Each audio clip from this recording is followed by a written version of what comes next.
Hello and welcome back to The Independent Pianist. It is I, Cole Anderson, your host, and today I wanted to do some more question and answer things. I did a Q&A video a little while back that was pretty well received, but I had lots more questions actually on my channel that I haven't fielded yet, and some that were pretty contentious that had pretty interesting ideas in them, so I did want to kind of get into that just a little bit today. And so I'm going to be going kind of all over the place here. I'm going to be fielding questions that have appeared on videos from a long time ago, some of them that are more recent, just anything that I thought was interesting that I kind of saved to answer in longer form here. A lot of these things I try to answer in the comments, but it's always difficult to answer some things in that format. You end up leaving things out or not quite answering in the way that you would wish to. So here we go. So first one, I have this. This question was left on one of my performances and analyses of Brahms' Intermezzi. Lovely Brahms piece and analysis, thank you. Dare I ask, what is your opinion of the playing legacy of the Polish pianist Ignacy Paderewski? I ask because were someone to go back in time a century to 1924 and ask a random person on the street who the greatest pianist in the world was, they would probably say Paderewski. I am aware that neither then nor now is he highly regarded by most pianists, but he must have had something to have gained such popularity with the public. His fame and success at its peak around the turn of the century rivaled Liszt's, and Vladimir Horowitz was an admirer of his. Yes, so this is a great question. I am going to do a video on Paderewski at some point, actually. Paderewski is one of those pianists who is oftentimes a bit reviled nowadays. Even in Harold Schoenberg's book on the great pianists, which is a book that a lot of people who are interested in piano read when they're growing up. I know I did.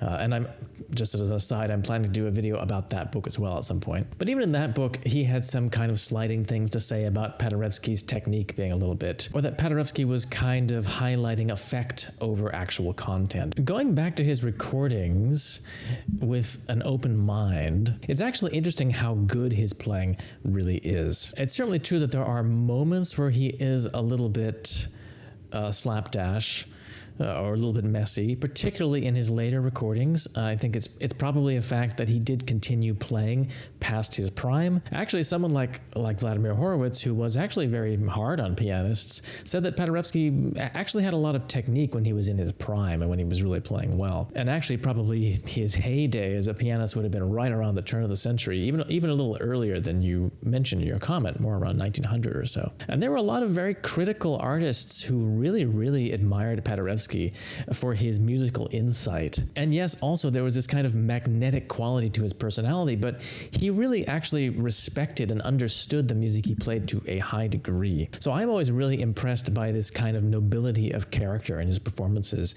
and that his tempi are very steady and rock solid. There's really a kind of backbone and poised quality to his playing, which is really actually very inspiring, and you don't hear it that often among pianists nowadays. It reminds me a little bit of someone like Wilhelm Kempff or even Glenn Gould, this kind of control over tempo. It's very persuasive and powerful. Of course, he also played in a very free way with a lot of arpeggiation, a lot of asynchronization of his left and right hands. What can I say? I really like that style, and actually I think Paderewski, for the most part, didn't really overdo it. There definitely are recordings, especially among his later ones, where I'm sure you could say, well, he's kind of overdoing it a bit. Maybe the Moonlight Sonata, first movement, for example. But in many of the other recordings, it's actually very tasteful. I remember in particular, there's a gorgeous recording of this F-sharp major nocturne by Chopin, which was absolutely beautiful and amazing. I can't remember what year it was from now, but that in particular stood out to me as being quite remarkable. And many of the Chopin etudes as well were very impressive. He plays a little bit slower, but with this, again, this kind of nobility and understanding, which is really powerful. There definitely isn't really even a hint of meretricious virtuosity in his playing. He never really seems to go for showy tempi or for showy effects. Instead, it's all just really big-boned and romantic and generous in style. So there must have really been something very special about his personality. Horowitz, I think, also did say that you don't get the best of him from his recordings, that it really was when he was in person that he played in this extraordinary way in live concerts.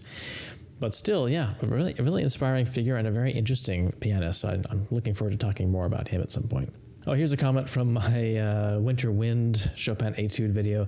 Very nice performance, but how come you play the ending melodic minor scale an octave extra? That's right, I did go an octave higher. Actually, I'm not the only one who does that at the end. I think Cortot also does that on his recording. Chopin actually, on the pianos he would have been using, the Pleyel pianos that he would have been using, he lacked the higher octave. His pianos actually, I think, went from a low C, the lowest C on a modern grand piano, to the highest F. They didn't actually go all the way up to that high C. So there's a few places where you can see he's not using notes that he probably would have used if he'd had them. There's a kind of awkward recompositional area in the third scherzo where he has to do some kind of awkward rewriting because he doesn't have the high G flat. So I think that in those passages, there's no real advantage to leaving them that way. I guess it's debatable if he would actually have gone up to the highest A, but it seems to me like he probably would have. Okay, here's one from my technical exercises for the piano video. Why lift the fingers high while others are holding notes down? It's a very good question, a very straightforward one. Yeah, so there used to be this whole thing about finger strength and about the need to build up finger strength. And one of the exercises, of course, that was always taught was this idea of holding down notes and then trying to lift other ones while you're holding the other notes down. So for example, you might be holding down all 5 fingers and then you'd have to just lift the 4th finger by itself, for example. And then there was kind of a little bit of a counter surge against that later on. Nowadays, most teachers don't recommend doing these kind of static exercises because they do promote tension in your hand. And I think that's definitely fair. It is worth keeping in mind that all the big compendiums of technical exercises from the 19th century and with all the big names like Brahms and Liszt, all actually had some of these exercises in them.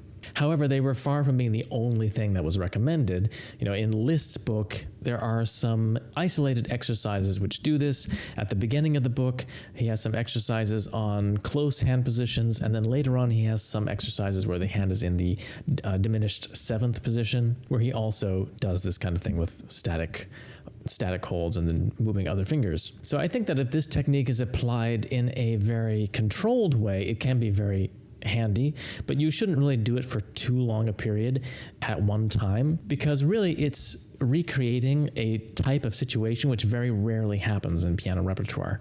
Nonetheless, it's very effective to develop these kind of neural connections, to be able to lift one finger while the others are down, and just to develop your range of motion a little bit. But I would definitely not recommend doing these sort of exercises for more than a couple of minutes at a time. It's not necessary. It's more of a mental training rather than some kind of actual physical training that you have to do. I don't really believe that you need to develop muscles per se by doing these exercises. It's more, again, just kind of like a mental training. Here's a comment that I got on my number one thing you can do to improve your piano playing video. Actually, I got a lot of comments on this video that I didn't really have time to respond to, so I was surprised how passionate some people were to the message that I was trying to put across, which I thought was fairly harmless. Okay, so here we go. This MathieuPrevot asks, how do you spot a teacher who is jealous of the student and will try to sabotage the progression? Do you think the student should listen? I had several teachers like that. One of them was jealous, another one was not competent for a very specific technical situation, and I'm grateful I did not listen to any of them. Yeah, so I'm sorry that you were in a situation like that. I've been very lucky that I've never actually been in a situation where I was studying with someone who was trying to sabotage me. I could certainly imagine that happening. I think that there probably would be a giveaway that would help you to understand this. I imagine that a teacher like this would probably start to say things to you that would not be entirely confined to what you could do to improve. So I think you can always tell a good teacher because they will focus on telling you what you need to do concretely to improve your playing.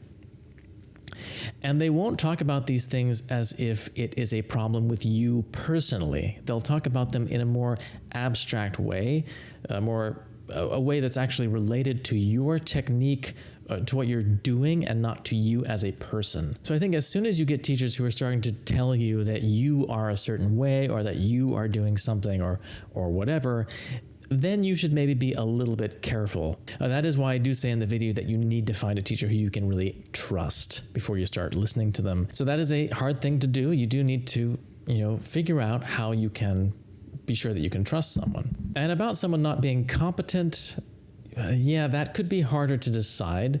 Of course, one test is just to do what they are saying and see if anything happens for you. If you do what they're saying and your playing doesn't improve, and you have a way to measure the improvement in your playing, then that's a good sign that probably it's not working out. I do think you should listen to the teachers. You should at least try to do what they're saying, in the lesson, because you never know. It might seem like what they're saying doesn't make sense or that they're not actually competent, but they might be more competent than you imagine. Sometimes teachers can't play very well themselves, but they actually have a lot of knowledge that they built up, and so their advice can actually help you, even if they're not capable of playing the passages themselves. I remember actually hearing from someone before who actually studied with the same teacher who taught Long Long in China. This was during my undergrad, and the interesting thing that she said was actually that this teacher couldn't actually play the piano very well himself, but he understood a lot of things about piano technique, ironically, and was actually a very, very good teacher. So that kind of circumstance can happen. I think that if you do get into a situation where you can tell for certain that the teacher is not helping you or is in some way malevolent in their intentions towards you, you should try to get out of that as soon as possible. I think it's not good to be in a situation like that where you have to ignore someone. If you're in that situation, switch as soon as you can. It's not worth it. And then the next little part of this question, I think you're wrong about the fun. Fun, pleasure, excitement are very important and can be or should be a basis for motivation, discovery, progress. Fun comes with ease and good self-image and image of a future self-performing artist. I totally agree with that. I think fun is very important. I think we should enjoy what we're doing when we're practicing and learning. Yeah, absolutely. There might be some kind of misunderstanding here because I don't think I said anything about fun in the video or that you had to not have fun to improve. That wasn't what I was trying to say. I think I was just saying that you had to be careful not to play pieces that were so difficult that your progress was stalling and that you were spending a long time practicing the same things and not really making progress. I think by definition, that's not very fun if you're practicing something and you're not progressing. So progress, which I see you actually put here as well with fun. That's very important. I also think that one could or should start with memorization first, or at least very soon, for professionals, not teachers, but concert artists. For beginners, I do not have an opinion. I would invite them anyway to do mental work first or every day before practice. Actually, I kind of agree with that. I don't really think, for most people, I don't think starting with memorization is a good idea. I think that for very few people, this actually works. I know Glenn Gould spoke about doing this, that he always would memorize pieces away from the piano first before actually trying to play them. And there were a few other pianists who talked about working like this. Walter Gieseking was one. I think for most people, starting with memorization is actually a bad idea, though, because there is the danger of memorizing mistakes and also not being close enough to the indications in the written text. At least for music written after 1800 or so, and of course in the 20th century, composers tend to write a lot of indications which are very, very helpful if you are looking at them and kind of considering them a lot. Sometimes it's not obvious what a crescendo or an articulation mark means at first, but if you've got it before your eyes, you can continue reacting to it and thinking about it and doing things differently as a result of that. I oftentimes found in conservatories, when I was a student and I would hear other people playing, and also myself, because we were all required to memorize all the time and perform from memory, is that we actually weren't really playing these works very much in line with anything like what the composer had written in the score, and we weren't understanding the score very well. It was kind of just turning into rote regurgitation of this music, like we were memorizing all these poems without really understanding the emphasis or the words or anything like that. So I think that for the majority of people, it's actually better to spend more time with the score there and not to worry about memorization so much. Memorization is a little bit of an artificial thing when it's forced, I think. So that's just my own 2 cents on that. Okay, more from MathieuPrevot. He actually had a lot to say about this. It sounds really bad to conclude that the student should play something easier when she is stalling. Don't you think there's some investigation to do, spotting the weak aspects of the work and work on them? I do not teach music, but that would be the first thing I would do. Well, that's very reasonable, and that is actually exactly the way that I usually approach this sort of thing. focusing on the weak aspects, the things that the student needs to improve. I think the problem comes when the piece is so overwhelming for the student's current ability that it's very hard for them to make progress. It becomes a little bit of this situation where you have this huge dam and there's like all these little holes in the dam that you're trying to fill in, but as you fill one in and go to fill in another one, the first one kind of comes open. It can be very hard for students who don't have a lot of experience yet to even improve anything, in that case, if it's too overwhelming and it's too difficult. My intention was never that you should never play things which are difficult or anything like that. It's that you should, perhaps the majority of your repertoire should be things which are quite well within your grasp, because you actually learn more that way, I think, when it's not a struggle to learn everything. But on the other hand, I think there is something to be said for learning things which are difficult and which expand your horizons a bit, and which maybe you can't really bring to a final point. I guess the most important thing is not to just keep practicing something when you realize that you're not really progressing. You should try to just keep, practice something until you notice your progress is stopping, and then you should switch to something else. And I think that it can be very helpful, at least sometimes, to practice things which are kind of within your grasp, because there's a lot of detail then, a lot of refinement and perfection that you can do when something is really, easy to handle in the kind of basic technical approach. That also relates to improving your skill at reading music as well. If you're only playing one piece, for example, which you basically learn and then you're like struggling to perfect the technique, you're not actually improving your ability to read music and learn new music either. So I think it's always good to be learning new things as much as possible, pretty consistently, even while you're perfecting other things. Here's an interesting question that was on the video I did about Nirajazi. I was talking about Nirajazi's recording of Valet Doberman. Art without constraints or adherence is still art and often quite provocative. We can measure all sorts of things, but does it matter when the artist purposefully doesn't give a crap and does what he wants? Today, often we hear just clones reciting music as perfect as possible. Will they be remembered? Do they create provocative art? I may not always agree with Nirajazi's playing, but I must admit I still enjoy it a lot. That's quite fair, actually. The only things I might disagree with slightly is just, first off, dismissing everyone nowadays as just being clones reciting music as perfect as possible.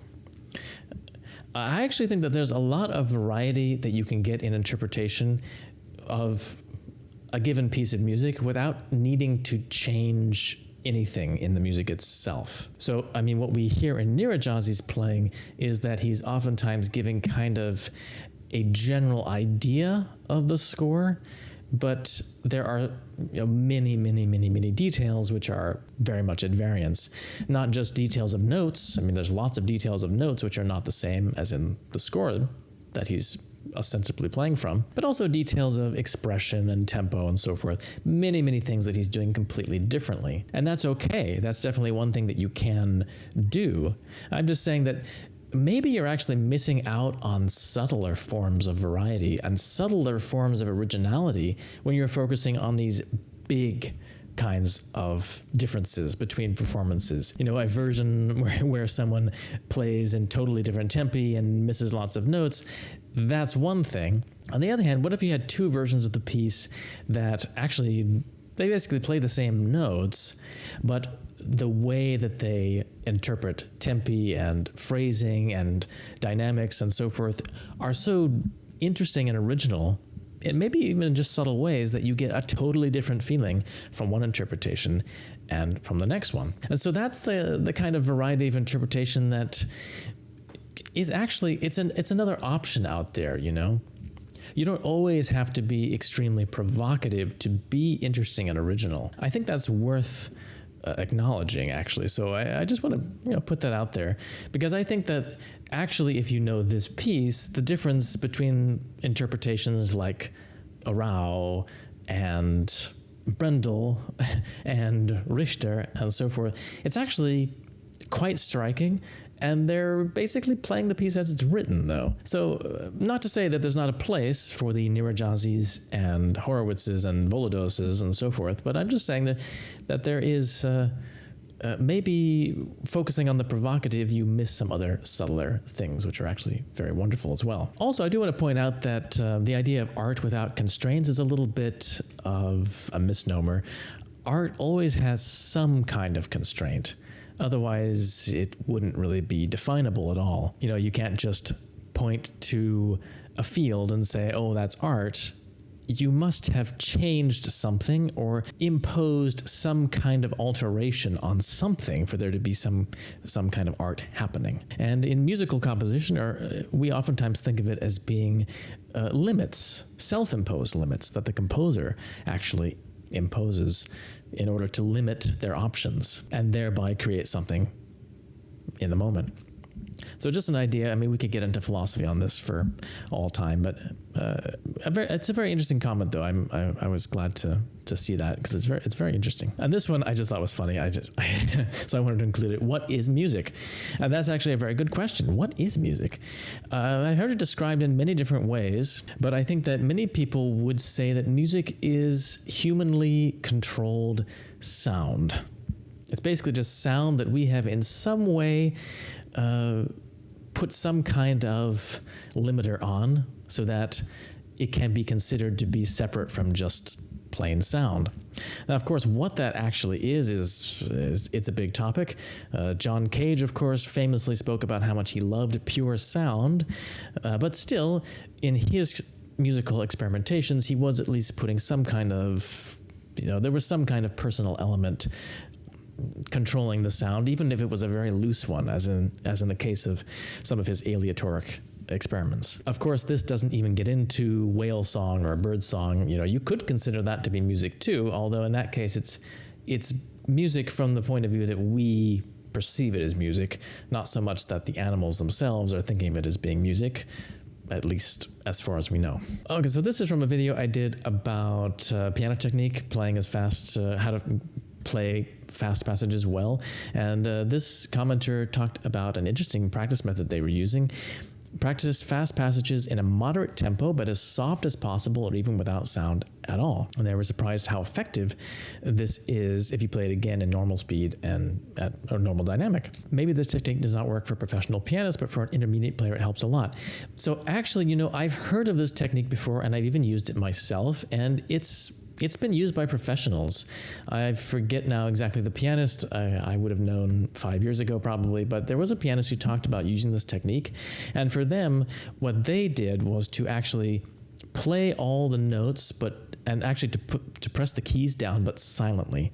So that requires that you play very, very slowly in order to actually press the key down without making a sound. And they found that it not only sharpened their hearing, their ability to just hear the music internally without needing to rely on the piano sound, but also it really developed control on the piano technique. I haven't used this technique in a while, so maybe I should go back to it actually. It's quite an interesting technique. It does require that you practice very, very slowly though. So it's, that's a real technique. This is a comment on my video with Ava Pakiam where we played the Ravel Zagan. Shouldn't she stand where the pianist can see her?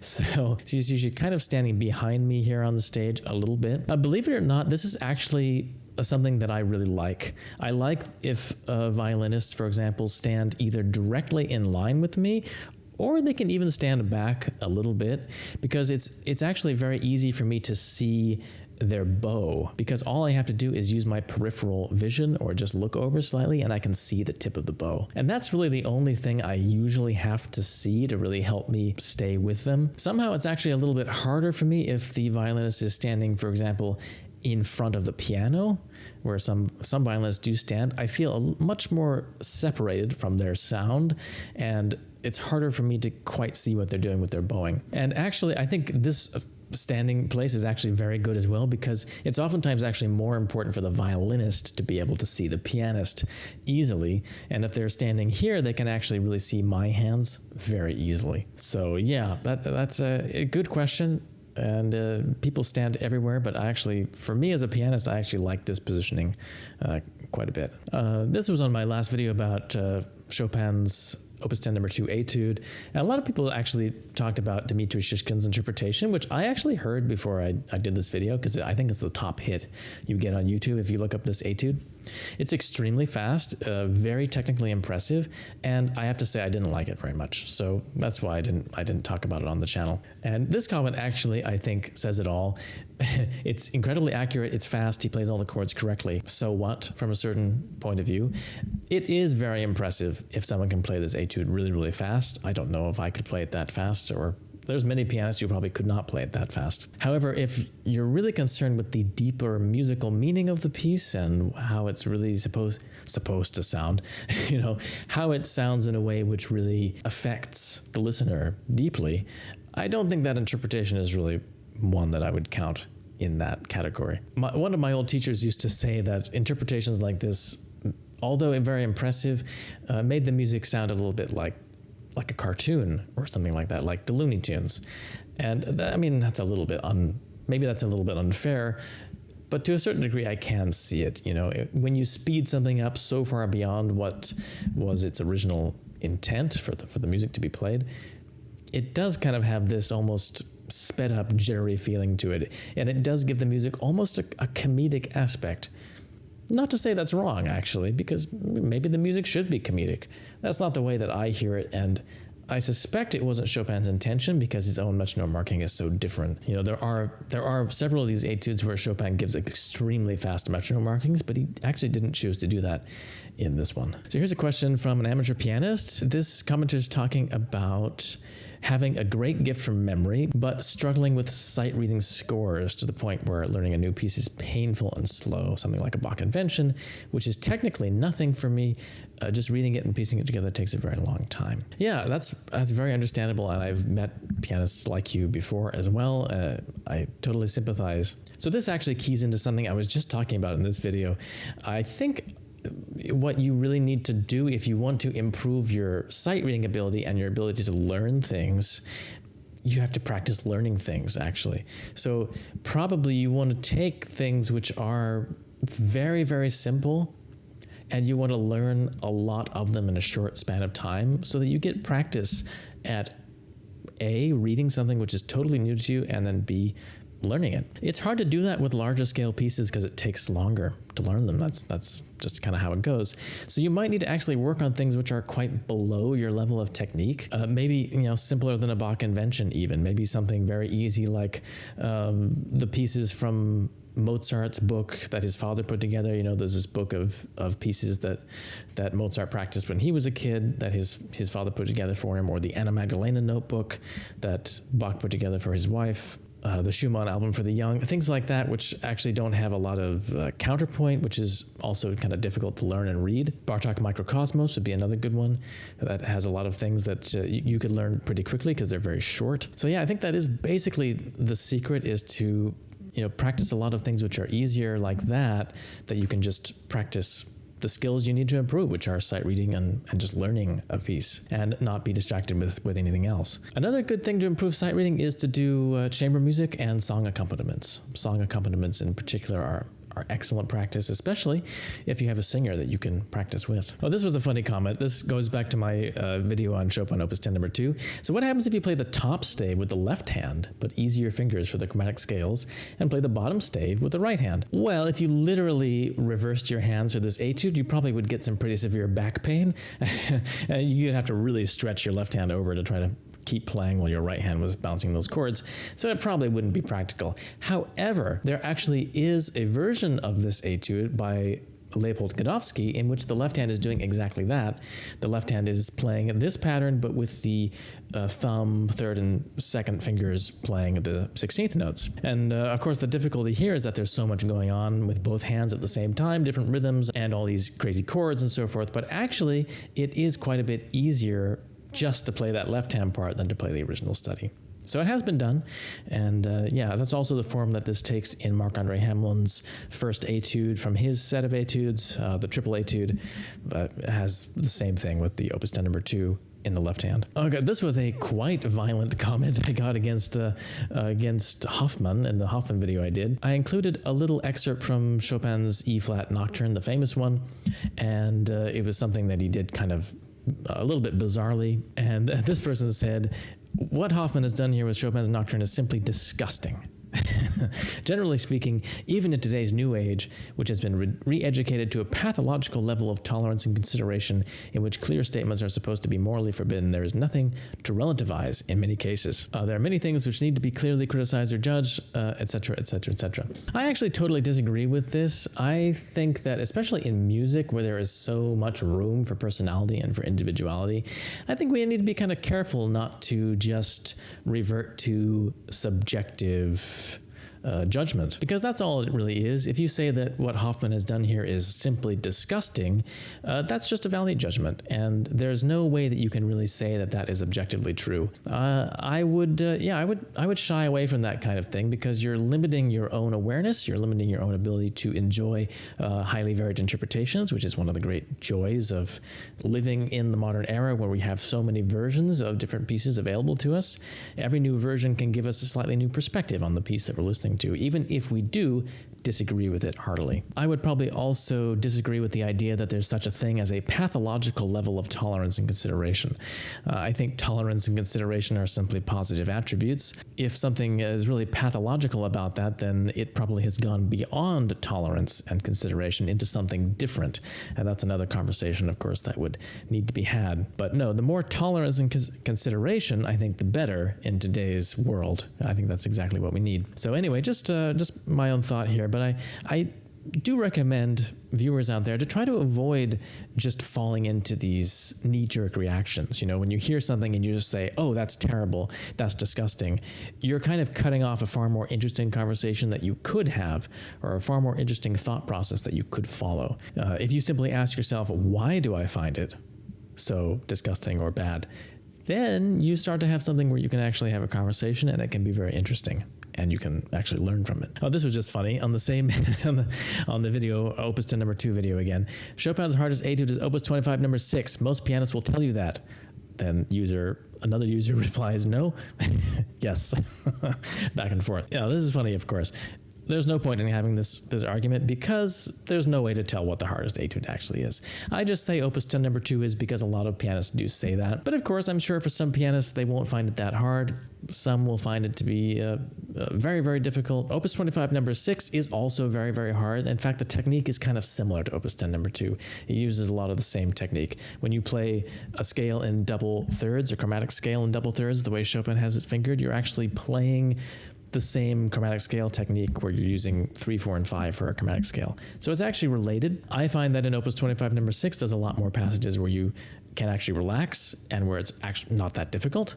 So I would say that it's debatable, but they're both hard, of course. Someone asked me what I thought about Microcosmos by Bartók, and I love Microcosmos.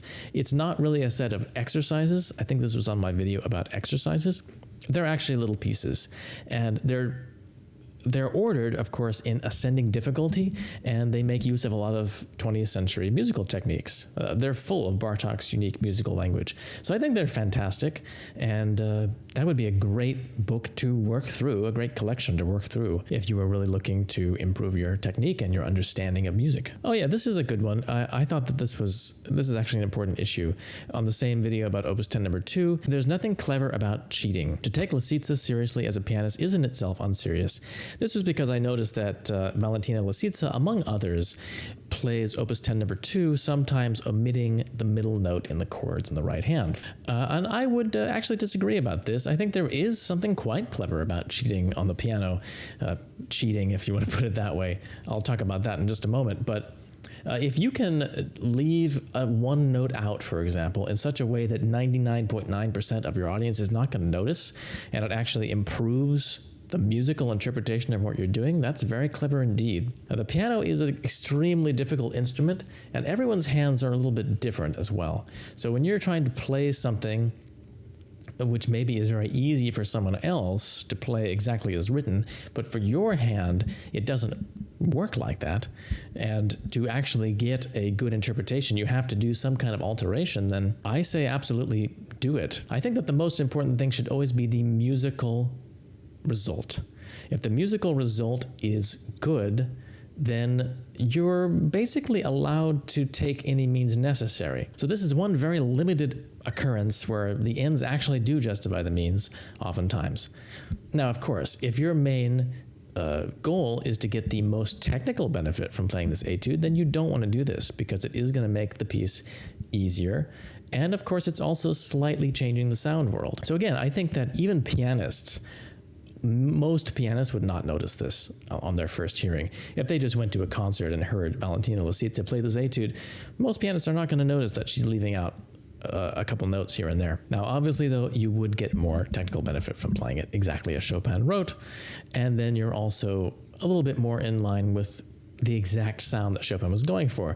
But it's always debatable how precise we need to be about these things. The musical score represents a kind of ossification of a musical idea into one set form, but of course all Chopin's pieces went through multiple versions, and he never seemed to be finished revising them. It seems like if he could have, he would have gone on revising them endlessly to the end of time, always coming up with new ideas. And you see that sometimes when a piece from one time, maybe from the 1830s or something, comes back in another version that he writes into someone's album book in the 1840s, and it's in a totally new form, than it was before. So there is this aspect to music. Music is actually a very ephemeral thing. It's actually quite difficult to pin down. We do pin it down in a very limited sense with a definite score, but I think that there's actually room for more modification and more flexibility than we might imagine sometimes. The most important thing is that you are not violating the spirit of the music, which of course is something that everyone has to kind of decide for themselves. Oh yes, this same commenter then went on to kind of ridicule the idea that this Chopin etude is in fact the most difficult etude because he can apparently play it very easily. Well, good for you. That's great. I think for most people, this piece is not very easy to master. Perhaps we should say, though, right away that basically everything is difficult until you've learned it and mastered it. And once you've mastered a piece, it's easy. So, however long it takes you to master it, I guess, is really the question. For me, this sort of piece actually takes an inordinately long time to get to that point where I feel like I've mastered it. Maybe for other people it wouldn't be the case for whatever reason, either natural genetic traits or perhaps that they have experience using this technique in other places so that they're already kind of ready to master it here. I don't know. I don't want to bring doubt onto any commentator, but of course the advantage of saying something like this on YouTube where you don't have to actually, rather than being in person, is that you don't actually have to prove it to anyone that you in fact can play this etude at speed. But we'll leave that. I'll believe you on your word there. Okay, well I think that's about everything. I had one more kind of interesting comment actually that someone left on one of my recent videos. It was a video that I did on the Liszt Ballade in B minor, so it was actually my last video before this, and they were talking about how they were kind of shocked about how exact I was with the program. So actually drawing close parallels between the musical text and the program. And that's actually a very interesting topic. Maybe I should even talk about this in another video at some point, because it is very fascinating. Throughout musical history, there have been kind of people on one side or the other of whether or not music can express extra musical concepts, and also whether or not we should even attempt to give extra musical programs to music, or if we should try to reference extra musical ideas. So you can see that, for example, in the Baroque period, someone like Bach most of the time wrote in very abstract forms with generic titles. On the other hand, you have someone like Couperin, who wrote with all these amazingly imaginative titles, and which suggests something to the listener, you'd imagine. Sometimes there are works that have a quasi-programmatic element to them, like the Farewell Symphony by Haydn, where the performers leave the stage one by one at the end of the work. Sometimes there's just an imaginative title. Other times there's a fully fledged program, like with Berlioz's Symphonie Fantastique, or many others of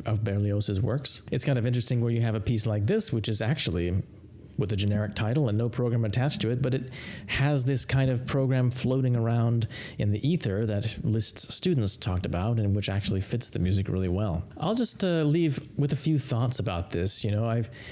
I've found actually that the majority opinion among composers tends to be that it's actually a good idea to have some kind of program in mind, at least when you're composing the work for yourself, to kind of direct your energies and your imagination.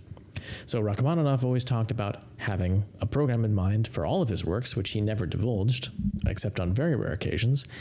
Even someone like Arnold Schoenberg recommended in his book on composing that the student have something in mind, a poem, a painting, a story of some kind, to kind of direct them with poetic meaning in everything that they're composing. So I do think that that actually is a great idea. And for pianists too, I found that particularly for young students who are having trouble kind of separating themselves from the technical element of preparing for performance and playing a piece of music, just asking them to come up with words or with a story or an image oftentimes releases all kinds of imagination that was not there before. Now, of course, the music goes on to exist quite independently of the story or the words or whatever it is that you're imagining. At that point, you actually get a pure music, and pure music can be enjoyed that way as well. I don't think it's necessary always to think about the program even that belongs with a piece of music in order to enjoy that piece of music. Just look at how interesting The Rite of Spring is in the version that's in Walt Disney's Fantasia, where it's reimagined with dinosaurs and everything like that. It's actually very convincing and interesting, but it's not anything like the program of the original ballet. I do think the idea put forward by some artists, particularly Stravinsky actually, that music in itself can't mean anything, is maybe a little bit deceptive. It's a little bit misleading, because I think that's part of the reason why human beings probably got involved in music in the first place, is that it activates associations for us. When we hear certain sounds, it reminds us of other things. Even instruments in themselves, in their unique qualities, are kind of suggesting other things. Woodwind instruments perhaps suggest bird sounds, for example, or whatever. I feel like there's some kind of resonance with natural sounds even in the sounds of the instruments that we use. Just like singing is kind of an amplified version of speaking or whatever. So it's obvious that we're trying to communicate, but we're not communicating in a clear-cut language of images, words, and so forth. So I think that's what creates the problem or the misunderstanding here. I don't think it's absolutely necessary that we get rid of all of our extra musical associations. But on the other hand, it's useful to realize that the music does have some kind of subtle existence outside of our extra musical associations as well. Thankfully so, because otherwise there would be no point in having the music in the first place. So thank you. That was a lot of talking, but I think some of these questions were really interesting to hear, and it was really fun to answer them. So happy to do this again. All right, great. So for now, I'll end this video. I'll see you next time for some more music. I think I'll have a short musical performance next week with some more commentary. So until then, this is Cole Anderson signing off.